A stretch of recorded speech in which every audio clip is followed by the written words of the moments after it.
Tissot is one of the best entryways into the Swiss watch industry. Not only do they make great watches, but they also have a solid brand pedigree to boot. And today we'll be going over how the Tissot PRX not only exceeds the standard of the entry-level Swiss watches, but also how they've come to create this subculture of sorts by bringing forth collectors together from all different paths. The Tissot PRX, as most of you are already aware, it's an integrated bracelet watch with style inspired by the 1970s. I first came across the PRX back in 2021 when the quartz version was initially released. And at first I was pretty indifferent. I liked the style, but it wasn't really for me. And then a couple months later, the automatic versions were released. And I had the same thought. I thought they were nice watches, but not really for me. That is until I got to see it in person a couple months back in 2022, and I immediately became intrigued. So I decided to pull the trigger, and upon much contemplation, I decided to go with the black dial. I was in between the black and the blue, but I went with the black just because it's a little bit more understated. And let me address the elephant in the room. There are people that believe the PRX is just following a trend, and that the PRX is copying AP, so on and so forth. Just to clarify, the PRX has heritage tying back to the Tissot C-Star back in 1978. It was a quartz watch with an integrated bracelet, and the modern PRX definitely derives a lot of its elements from the original. So the PRX comes from a lineage, unlike a lot of other integrated bracelet watches. So if you're going to hate on the PRX for being a copy of AP, just because the original Tissot C-Star was released a couple years after the Royal Oak, you also have to knock down watches like the Patek Philippe Nautilus and Vacheron Constantin Overseas. So think about it a little bit more carefully. The PRX isn't the most expensive or even the most special watch in my collection for that matter, but one thing that makes the PRX stand out is the subculture of collectors that are formed around the interest in this watch. In the watch community, you have these groups like the Speedy Collectors, Rolex fanboys, and etc. And I feel like the PRX's fan base has been growing and ascending into a larger community, most likely due to its value proposition and interesting design. And I think this is great because the PRX has been able to bridge the gap between collectors of different calibers, and I think a product like this that brings a sense of unity to the different niches of our community can only benefit our community as a whole. And with that said, let's now dive into the specs. This Tissot PRX has a Powermatic 80 movement, which is a Tissot modified version of the ETA 2824.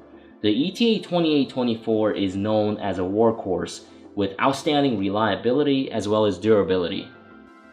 For added reference, variations of the ETA 2824 movement can be found in many versions of Hamilton, Certina, and Raudo watches. But moving back to Tissot's Powermatic 80, it has 80 hours of power reserve and has anti-magnetic capabilities stemming from its Nivachron balance spring. The Nivachron balance spring allows for great resistance against magnetic fields, and in today's world where we're surrounded by electronics all the time, this can be very important. And with the functionality and the capabilities of the Powermatic 80, unless you're near an MRI machine, your watch should be safe from getting magnetized. The accuracy of my PRX has been between 0 to plus 5 seconds a day, which is solid for a watch of this price range. The crystal is sapphire with anti-reflective coating, and the watch has an exhibition case back, which is always nice to have.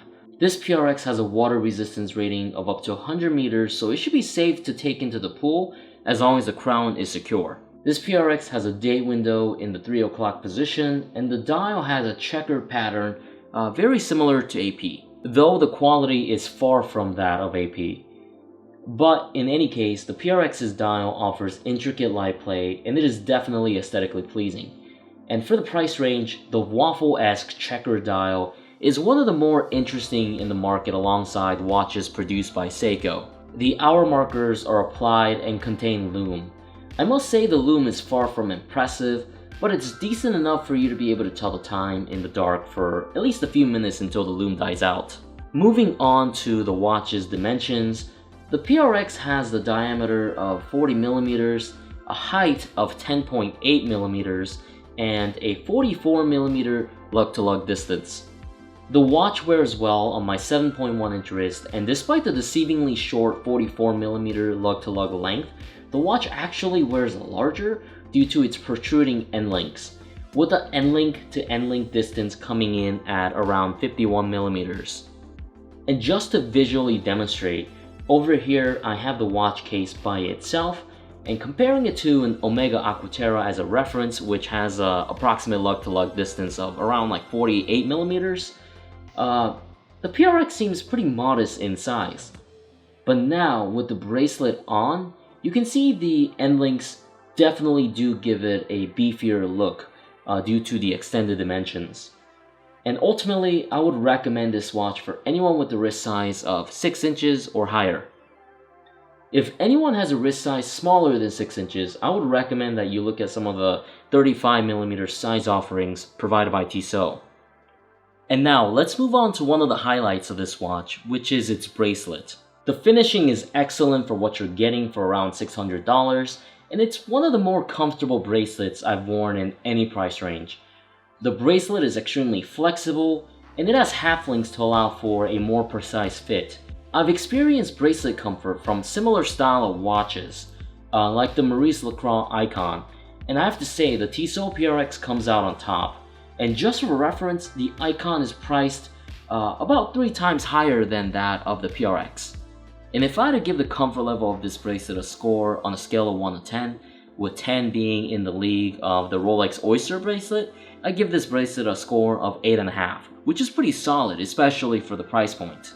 The PRX's bracelet also comes with a quick swap feature where you can easily remove the bracelet from the case using an easy unlock system. This allows you to swap straps more easily, unlike other watch choices. And you don't need complex tools, even though the tools would make it easier. You can do it with your fingernails like I'm doing here. In my opinion, this is really a great feature that I think more brands should incorporate into their timepieces. What makes this feature more impressive is that this feature is rarely seen on watches that are multiples in price of this PRX. Okay, and I just mentioned how easy it is to swap into different straps, but considering that the watch has an unconventional lug style, it is more difficult than usual to shop for straps. But with that said, there are still some great aftermarket options of straps to choose from, one of which is D-Lugs, not sponsored. Tissot also sells OEM strap options on their website, although with limited options. In conclusion, I think Tissot hit it out of the park with the release of the PRX. The watch is reliable, durable, and attractive. And in this day and age where the hype for integrated bracelet watches are running rampant, the PRX provides phenomenal value at a more than reasonable price point of $650. And quite frankly, I don't have much negative things to say about the watch, but I guess one criticism that I can think of others bringing up is how the PRX is quote-unquote copying the Royal Oak. I think it's pretty safe to say that the PRX drives inspiration from the Royal Oak, but I wouldn't necessarily call it a copy or an homage. The PRX has its own distinct elements and its own history, and I will admit that the PRX is somewhat of a trendy watch, but that doesn't automatically make this watch bad. The PRX can stand on its own merits, and it provides great value. If you guys have differing opinions, please do let me know in the comment section down below. Anyway, that'll be it for today. Thank you guys for making it to the end. Don't forget to like and subscribe, and I'll see you guys on the next one. Take care.